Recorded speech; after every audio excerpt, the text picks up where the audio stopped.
आरहत वाङ्मय में कहा गया है, शेतारि से दुख सहे जिंदिए, सुएण जुत्ते अम में अकिंचने, विरायैकं घणं अवगये कशिणभपुरावगमेव चंडिमत्तिबेन। आश्रय। शास्त्रकार ने चंद्रमा को सामने रखकर कुछ बातें बताई। चंद्रमा, और वह भी शारदी चंद्रमा, शरद चंद्र, शारद चंद्रमा, शरद ऋतु का चंद्रमा, और आश्विन महीने की पूर्णिमा का चंद्रमा, जो शरद चंद्र के रूप में विख्यात है,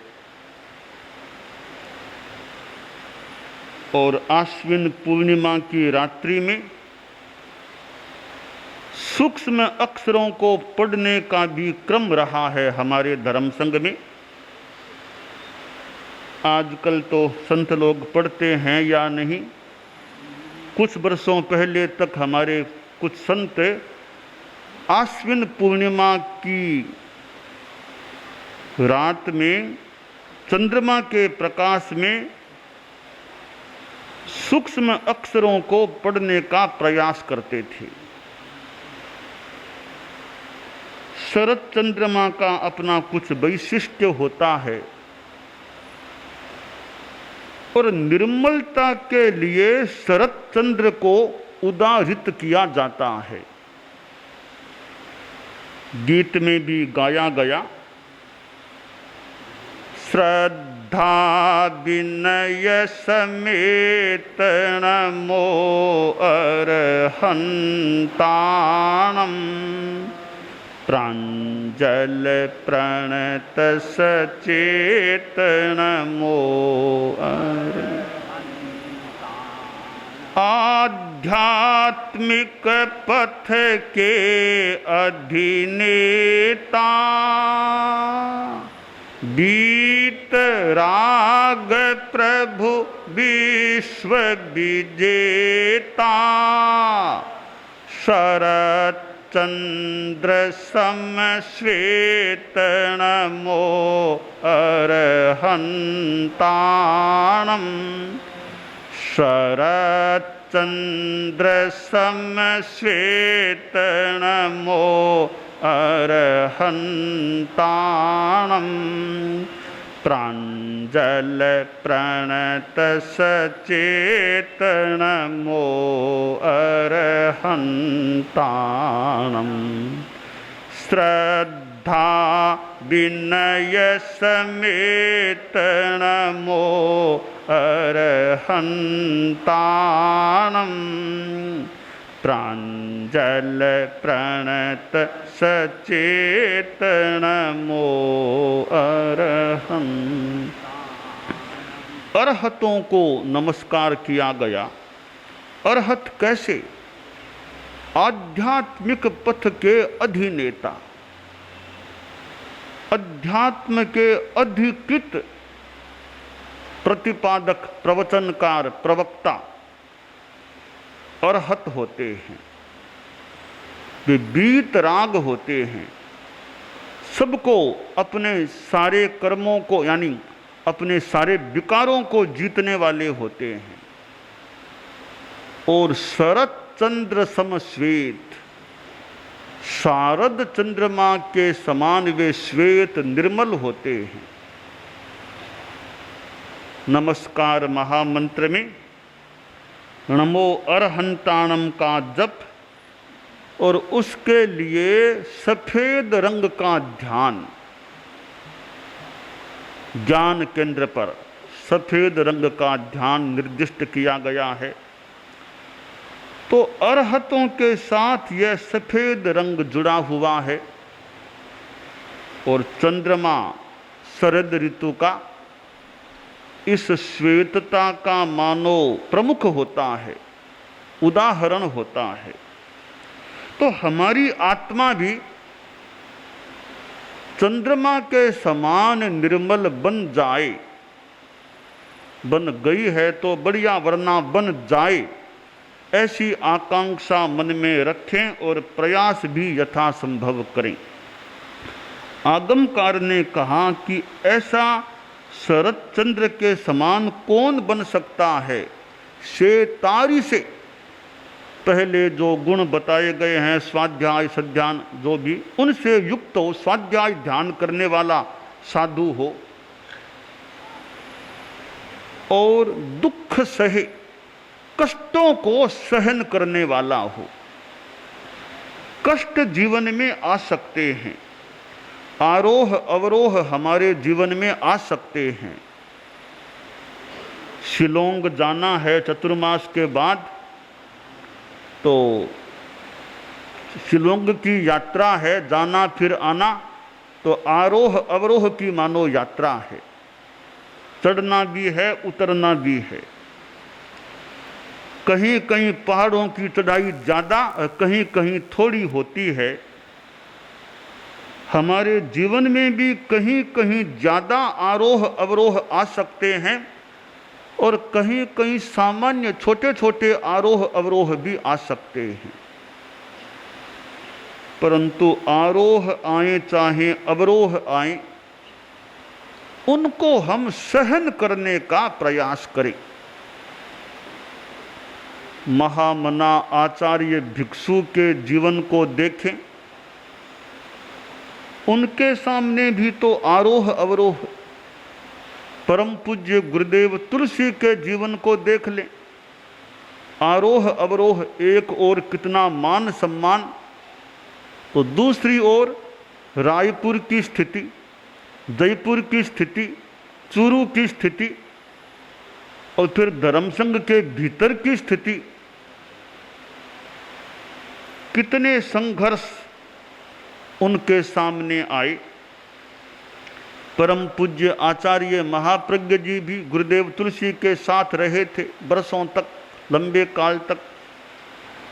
तो उन्होंने भी धर्मसंघ के आरोह अवरोहों को देखा है। तो जिंदगी में कष्ट आए, दुख आए, उनको हम समता से सहन करने का प्रयास करें। जो दुखों को सहन करने वाला हो।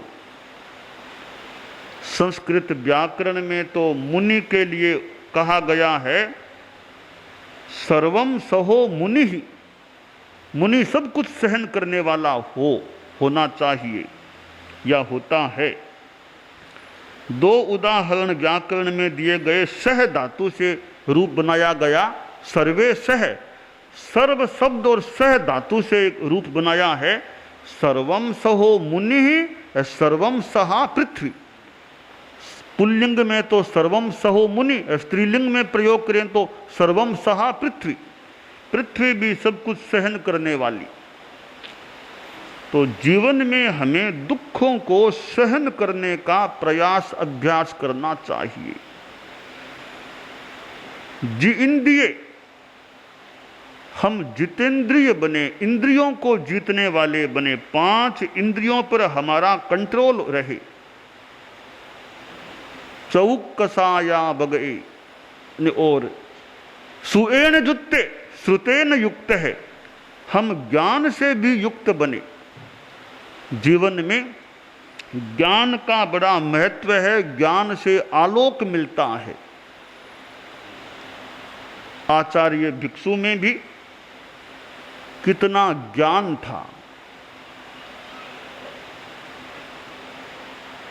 पौर्णमासिक चंदना आचार्य भिक्षु के लिए कहा गया है कि तुमने लोगों, दूसरों को भी आलोक दिया, ज्ञान दिया। दिया प्रज्ञा लोक तुमने, लोक को दिया प्रज्ञा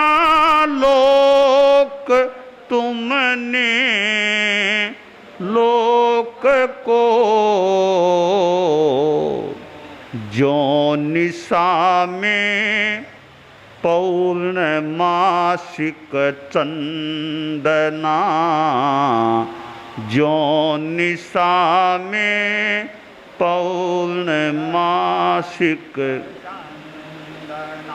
चित्त में हो सद्गुणों की स्पंदना, चित्त में हो सद्गुणों की स्पंदना। भिक्षु बाबा लो हमारी वंदना,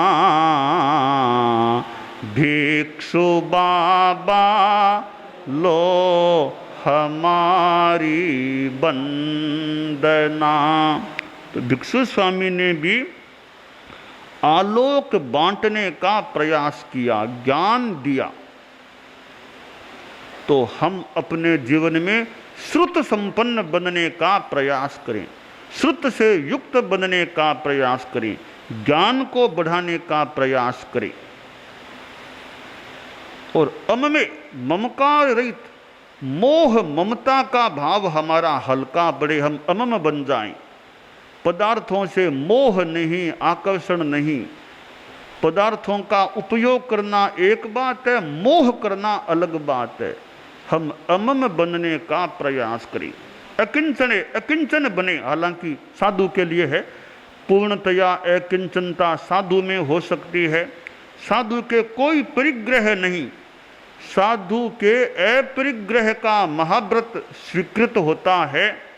तो साधु को अकिंचन रहना चाहिए। जिसके पास किंचन है उसके पास थोड़ा सा है।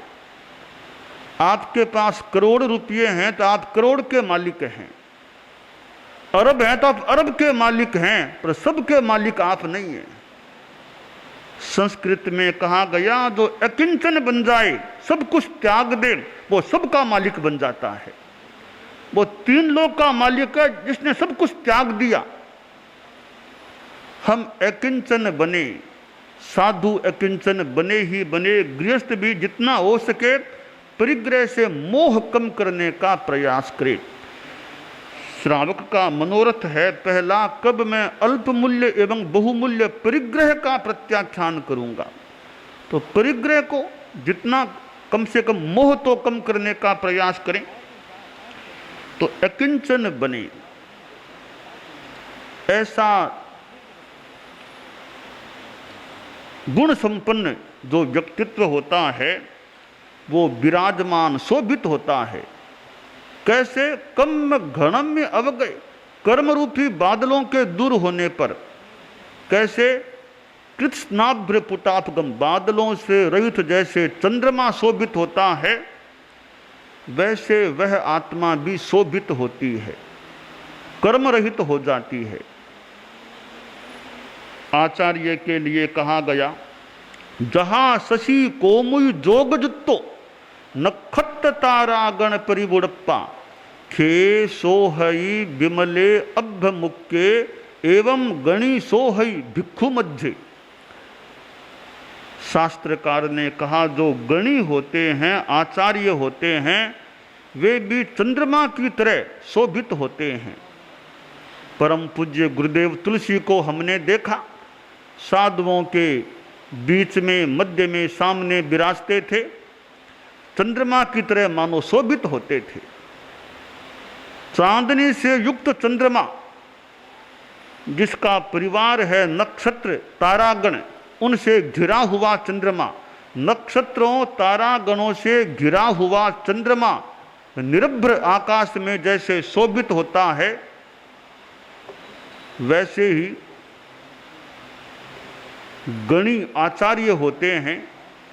वे अपने साधु परिवार के बीच, साधु साधियों के परिवार के बीच में शोभित होते हैं। तो शरद चंद्र के समान श्वेत बनने के लिए साधना की अपेक्षा होती है। हमारे चित्त की निर्मलता, चेतना की निर्मलता बढ़े। जप करते हैं, जप के द्वारा भी चेतना की विमलता को बढ़ाया जा सकता है।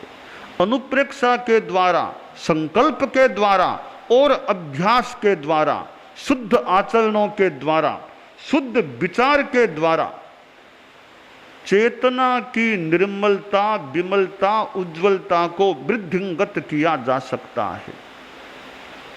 जिंदगी में आदमी को पैसा मिल जाए, प्रतिष्ठा मिल जाए, पद मिल जाए, पद, पैसा, प्रतिष्ठा, ये इस जीवन तक तो भले रह जाएंगे, आगे क्या होगा? अगर चेतना हमारी निर्मल बन जाएगी तो आगे भी ठाठ, आगे भी आनंद रह सकेगा।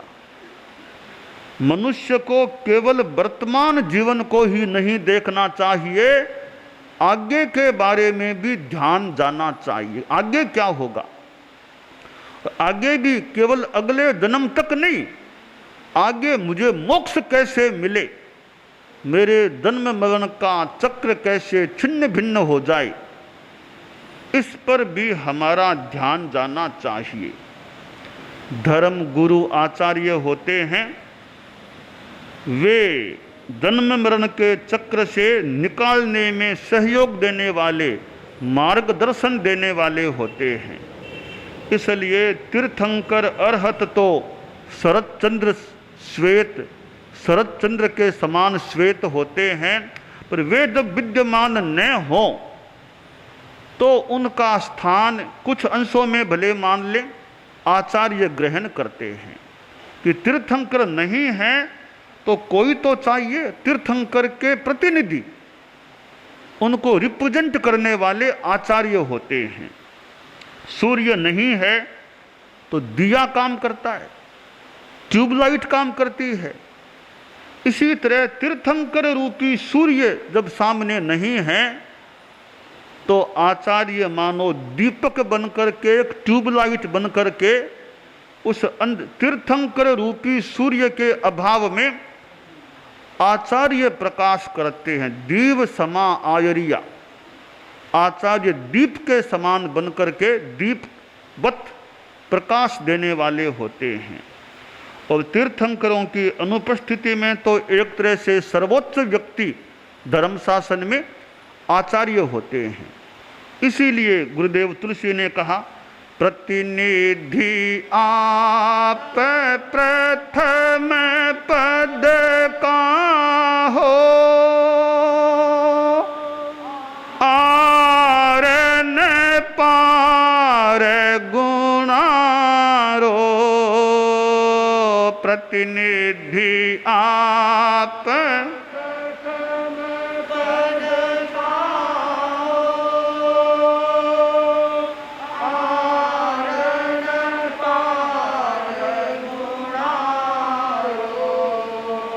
करुण पुकार सुनो सानुग्रह,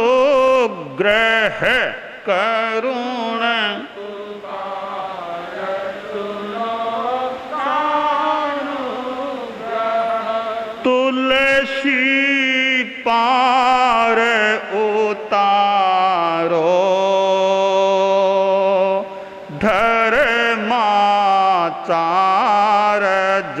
मुझ तारो, मैं लीनो शरण तुम्हारो, धर्माचार्य